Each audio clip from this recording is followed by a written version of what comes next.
This is the world's first countertop ice maker that makes crescent-shaped ice, which is what hotels use because it apparently melts much slower. Today, I'm here to find out if it's actually worth the space on your counter and if the ice actually melts slower as it claims. This is what ice looks like from the ice maker I've been using for years, so I'm adding exactly 150 grams of each ice to these cups, or I guess 154, to see which one melts faster. And while we wait on those to melt, in full disclosure, I was sent this ice maker to review, but that doesn't mean I'm going easy on it. They want me to call out problems I see with the product, and I definitely won't hold back. So how easy is it to set up and use? The first thing I noticed with this ice maker compared to my other one is that it's super lightweight. It comes in at 23 pounds, so it's pretty easy to carry and put it wherever you want. To fill it up with water, the top part right here is the water tank, so you can pull out halfway and just pour water into here, or take the whole tank out and go fill it with water. And it does hold 1.8 liters of water, so it can make a good amount of ice. One of the cool things about the water tank too is that you'll see this water level drop as it runs out of water, so you'll know when to refill it. Which my other ice maker, I pretty much just have to guess or open up the whole thing to know when to refill it with water. It also comes with a scoop for when the ice is ready. The ice machine also has a timer built in, which you can use to time when to start the ice or when to stop the ice. So for example, while it's in standby mode here not working, you can just hold the minus button and you'll get a timer to start it in 1 hour or change it if you want to. It also has 10 levels of ice thickness you can switch between, from +5 to -5 on the machine. So you can choose how thick you want your ice, which you do by holding down the light bulb. The D will start flashing and then you can switch it between the positive and negative numbers for the 10 levels of ice. Why don't we get this thing started? Let's make some ice, which is as simple as just hitting the power button, and you'll get this defrosting indicator that shows up here saying that it's starting to defrost the water into ice. And as you see, it's now starting to pull some of that water. You can actively see the water level dropping because it's using it to make ice. It also gives you indicators on there when the water level is empty or the ice tank is full for your convenience. And my favorite indicator is actually the timer it has, so it tells you exactly when it's going to make its next batch of ice. And now that it's finished making some ice, let's see how it actually compares to other ice. So first off, if you want to see the ice without opening the machine, you can actually click this button right up here and it turns on a light to let you look in a little bit. Now you saw a brief glimpse earlier, but here is really a good look of that crescent-shaped ice, which in a glass is going to form to the shape of the glass so it sticks around the outside there and you can pour liquid into the middle between the ice cubes. Now here's a thick versus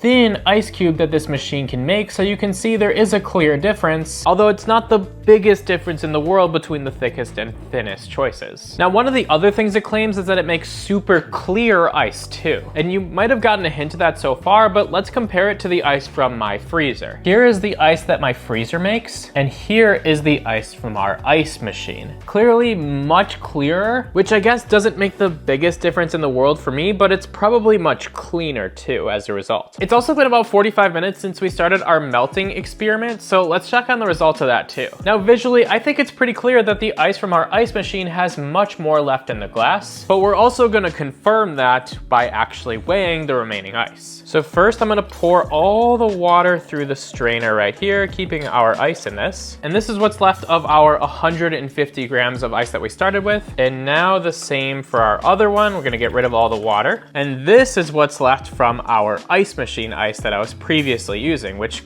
I don't even know if you can tell because there's very little ice in here. Now to finish off the experiment, I've got an empty glass again. And first up is our crescent-shaped ice, which we have exactly 46 grams remaining of. And our old ice machine ice, 21 grams. So I think we have a pretty clear winner for that test. Now you may be wondering, since the water tank is up here, but the ice bucket is down here, what happens if you don't use all the ice in here? How does the water get back up? The bottom of the ice bucket has these little holes in it right here, so as the ice melts, it actually just falls down from where the ice tank would be sitting right here, and the water goes into the bottom down there. You can already see there is some from a little bit of melting. And when the water tank at the top is empty, it will just pull the water from that bottom area too, just as if it was in the water tank. So you can continue using and let the ice melt, no problem. If you're now thinking that this is just another device that you have to keep clean, well, you're not wrong, but if you simply hold down the plus button on this, this for a couple of seconds, you'll get a 20 that pops up right here. And this is a self-cleaning feature. In 20 minutes, it's gonna be completely cleaned, and you can just do this once per day. So at least you barely have to spend any time cleaning it yourself. So is this ice machine actually worth purchasing? If you want an ice machine that's smarter, that's easier to use, and makes cleaner ice that melts slower than other ice machines, I would say absolutely yes. But if you just want something that makes ice for a party when you're having guests over, honestly, you can probably go with a cheaper one. Once again, thank you so much Euhomy for letting me test this ice maker. I'm glad I was able to test it fully. If you want to see me compare all of these scent-infused water bottles that exist, you're gonna love this video right here.